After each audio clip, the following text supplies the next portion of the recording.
आज ओडिशा पाई गोटे अत्यंत भल दिन आज गोटे शुभ खबर आम समस्त सामने अच्छी। आज माननीय प्रधानमंत्री नरेंद्र मोदी नेतृत्व में केंद्रीय कैबिनेट मीटिंग होता सेठी आमर बहु आकांक्षित Bhubaneswar ring road capital region ring road रो 6 लेन विशिष्ट रिंग रोड रो 111 किलोमीटर लंबा जोटा आमर खोर्धार रामेश्वर रु बाहरिकी अंशुपा ह्रद ऊपर को देकी आठगढ़ ऊपर देकी कटक जिला पार होकी महानदी को पार होकी ढेंकानाल जिलार गोविंदपुर अंचल को तार कपिलास पर्वतमालार पाददेश देकी सेटा पुणी आउ थे टांगी ब्लॉक टांगी चौद्वार अंचल चौद्वार शिल्पांचल ऊपर कड़े माने उत्तर पटे देकी सेटा पुणी जाकि टांगी पाखे बाहर जातीय राजपथ में बाहर जोटा यार मूल टार्गेट मूल आरंभ खोर्धार रामेश्वर ठू से जातीय राजपथ में पुणी टांगी पाखे यहाँ सर ये जो पूरा रिंग रोड 111 किलोमीटर व्याप्ति हम या उपर खर्च 8,306 कोटी टंका खर्च हम एक्सेस कंट्रोल रोड हम 3 फेज रे ये रास्ता 3टी पैकेज रास्ता टेंडर हाँपाई जाऊँगी ये ओडिशार एक सामग्रिक शिल्पायन रे सहरांचल विकास रे कृषिजात द्रव्य को विमान अड्डा पर्यंत माने एयरपोर्ट पर्यंत पहुँचवा ये रिंग रोड गोटे बहुत बड़ सहायक हम ओडिशार पूर्वोदय योजना रे प्रधानमंत्री आगुरी कहते जे पर्यंत पूर्व भारत विकसित होनी से पर्यंत ओडिशार माने भारतर विकास कथा कहवा उचित हम नहीं ताकू ध्यान रखिकी गत निरंतर भाव 11 वर्ष धरिकी केंद्र सरकार ओडिशार विकास पाई गोटे गोटे पदक्षेप नहीं चली एबे ओडिशार तो आमर डबल इंजिन सरकार जमी अधिग्रहण त्वरान्वित हम सब प्रक्रिया सरी सारी टेंडर खूब शीघ्र हम या द्वारा खोर्धा कटक ढेंकानाल और आंशिक जाजपुर जिला को ये कैपिटल रीजन रिंग रोड रो लाभ मिल या द्वारा समृद्धि महामार्ग ये हम नुआ सहरीकरण हम नुआ अनुष्ठान गुड़िक रास्ता आखपाखे गढ़ी उठब ये शिल्पायन विशेष करके जो इंडस्ट्रियल क्लस्टर सब खोर्धा उपकंठर होती आज ये सेमिकंडक्टर बन टेक्सटाइल हब या आईटी सेक्टर ये अंचल डेभलप होती मैन्युफैक्चरिंग क्लस्टर या ढेंकानाल पाखे आमर महत्वाकांक्षी defence production critical steel critical mineral प्रकल्प भारत फोर्स तरफ कल्याणी स्टील्स तरफ होची तार आनुषंगिक क्लस्टर से हम कटक आठगढ़ चौद्वार अंचल शिल्पायन भी यही रिंग रोड संगे जोड़ी हम यहाँ पुणी कलिंग नगर स्टील क्लस्टर आड़ को यार गोटे अन्य दिगटी जोड़ी हम ये ओडिशार अर्थनीति रे बहुत बड़ सहायक हम आज ऐतिहासिक आ जुगान्तकारी पदक्षेप बहु आकांक्षित पदक्षेप मु माननीय प्रधानमंत्री श्री नरेंद्र मोदी सड़क परिवहन विभाग मंत्री माननीय नितिन गडकरी तथा ओडिशार मुख्यमंत्री आदरणीय श्री मोहन माझी को बहुत बहुत कृतज्ञता जनाऊँ बहुत बहुत धन्यवाद ओडिशावासी तरफ ये महामार्ग को 4टी जातीय राजपथ संगे जोड़बार गोटे नुआ कल्पना ओडिशा रे प्रकार एक महत्वाकांक्षी योजना को प्रथम थर की करथिबारु सर लगातार भाव रे प्रति कैबिनेट रे ओडिशा को गुरुत्व दिया जाउची सेमी कंडक्टर ता पूर्व फोर लाइन रेलवे ट्रैक रे मध्य प्रोजेक्ट को शामिल करा गला जो डबल इंजिन ने की क्वेश्चन तैयार करा होतला तार रिफ्लेक्शन देखियो पड़ुची जे डबल इंजिन रे केवडी भाबे राज्य आगु जाउची एटा गोटे बड़ फोकस रहउची प्रधानमंत्री को ओडिशा को देखो यहाँ केवल डबल इंजिन सरकार ये तो गति डबल है किंतु मु आरंभ जमी कहली 2014 मसीह माननीय प्रधानमंत्री देश सेवार दायित्व नवा परे जो जो सब पदक्षेप नहीं सेगुड़िक मुझे सामग्रिक भाव सामूहिक भाव तार लेखा जोखा जोड़ी कौ राज्य जदि सबुठ तार अधिका लाभ पाई ता ना हम ओडिशा मुझे गोटे उदाहरण देवी माइनिंग सेक्टर रिफॉर्म आज भी राज्यसभा माइनिंग सेक्टर रिफॉर्म रो गोटे बिल पारित होगापी जाऊँगी गत दिन में लोकसभा से पारित माइनिंग सेक्टर रिफॉर्म जदि कौ राज्य सबुठु अधिका लाभ पाई ता ना है ओडिशा। कारण अतीत माइनिंग लीज गुड़िक बिना पैसा बिना मूल्य छेतोल तत्कालीन सरकार मानकर नीति जो बिना पैसा ओडिशार खनिज संपद को शिल्पपति मान पाखे राष्ट्रायत्त संस्था गुड़िक पाखे दि जाऊला। एबे जो मोदी जी जो रिफॉर्म कले से रिफॉर्म बल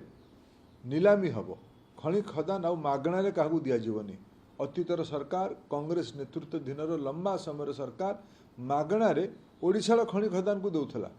मोदी सरकार आसिला परे खनि खदान गुड़ी को नीलाम करके जी अधिका पैसा दब सीए खनि नब ये कथा को व्यवस्था कले रिफॉर्म कले तो लाभ ओडिशा पाइला। ता छाड़ी खनि रॉयल्टी ता छाड़ी डिस्ट्रिक्ट मिनरल फंड ये सब पैसा को गत दिन मानकर रिफॉर्म्स कारण ओडिशा को मिली। ओडिशार रास्ता घाट ओडिशार रेलर विकास ओडिशार एयरपोर्टर विकास ओडिशार ब्रॉडबैंड लाइन विस्तारकरण ये सब मौलिक ढांचा को जब देखा गत 11 वर्ष में अनेक लाभ ओडिशा पाई। ओडिशा रे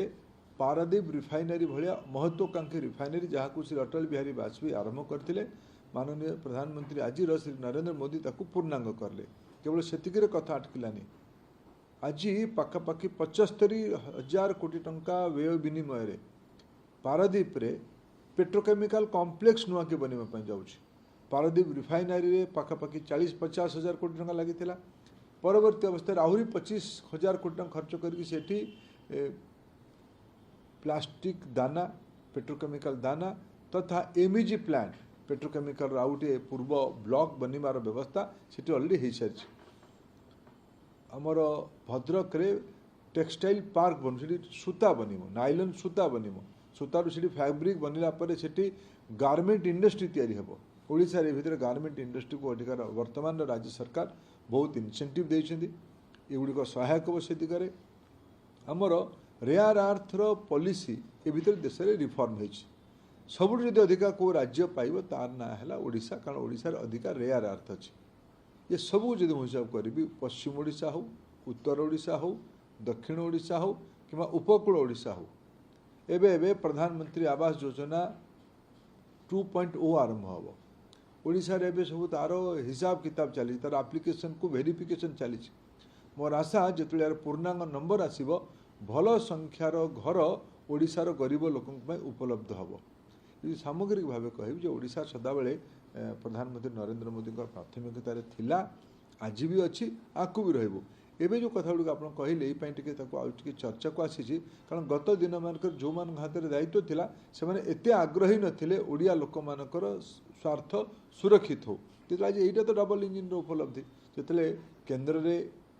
भारतीय जनता पार्टी सरकार एनडीए सरकार राज्य में भारतीय जनता पार्टी सरकार विकास गति 2 गुण हम।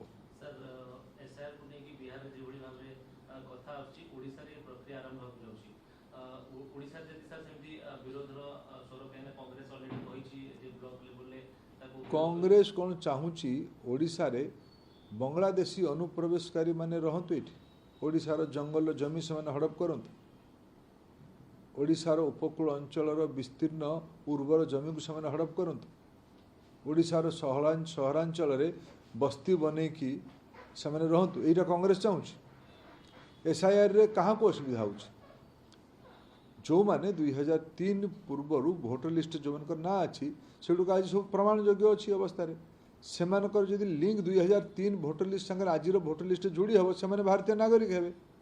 तापर जब मझीरे से आसिले 2003 पूर्व कौटी थे सत्व कौटी थी एगुड़िक जदि आज संवैधानिक व्यवस्था निर्वाचन आयोग एगुड़िक टेक्नोलोजी को उपयोग करके तदारख कर जो मैंने विरोध करे विरोधर उद्देश्य कौन आपण देश में बांग्लादेशी मानकर आधिपत्य बढ़ू अनुप्रवेशकारी मानकर आधिपत्य बढ़ू रोहिंग्या मानकर आधिपत्य बढ़ू एगुड़िक आपणकर योजना मु को दल ना अनुनी जी या विरोध कर सी निश्चित भाव भारत विरोधी हम ओडिशा विरोधी हम। कारण ओडिशार संचादनटा ओडिया लोकंकर ओडिया आदिवासी ओडिया दलित लोक मानकर ओडिया पछुआ लोक मानकर ओडिया साधारण वर्ग लोक मानकर ये कहार अधिकार अच्छी ये ओडिशा आसिक जाली भोट ना लिखेकी भोट दे देवार तेणु जो मैंने विरोध करने कथा किसी न बुझिकी जो तथ्य उपरे जार तथ्य उपरे श्री राहुल गांधी एते तुम्बी तोफान करथिले से CSDS संस्था आज क्षमा प्रार्थना करी जे मु भूल तथ्य देइथिबा कारण भूल तथ्य उपरे जीए तुम्बी को तूफान करले जो मान प्रसंग नथिबा कारण केवल हो हल्ला करिक संविधानिक व्यवस्था को अपप्रचार करिबा अवमानना करिबा जो मान राजनीतिक उद्देश्य होइछि सेमानकर अवस्था ओडिसा रे कोन से हताश लोक माने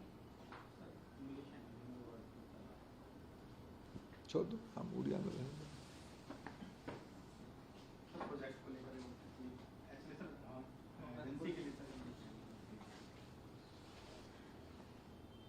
मैं 4.5 करोड़ उड़िया वासी की ओर से माननीय प्रधानमंत्री श्री नरेंद्र मोदी जी का आभार प्रकट करता हूं।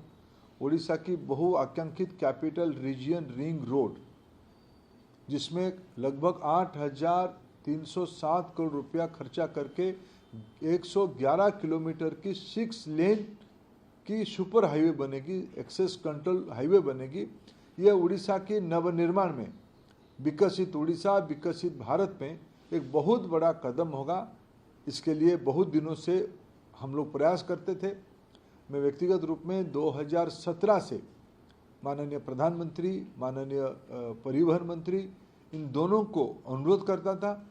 पिछले दिनों में उड़ीसा सरकार की सहयोग नहीं हो पाने के कारण इसकी विलंब हुई। आज हमारी उड़ीसा में भारतीय जनता पार्टी की सरकार होने के कारण इसकी विकास की गति तीव्र हुई है। डबल इंजन सरकार की डबल फोर्स लग रही है। इसीलिए इस रास्ता का आज कैबिनेट ने मंजूरी दी है। मैं इस रास्ता मंजूरी के लिए फिर एक बार माननीय प्रधानमंत्री जी को आदरणीय श्री गडकरी जी को धन्यवाद देता हूँ।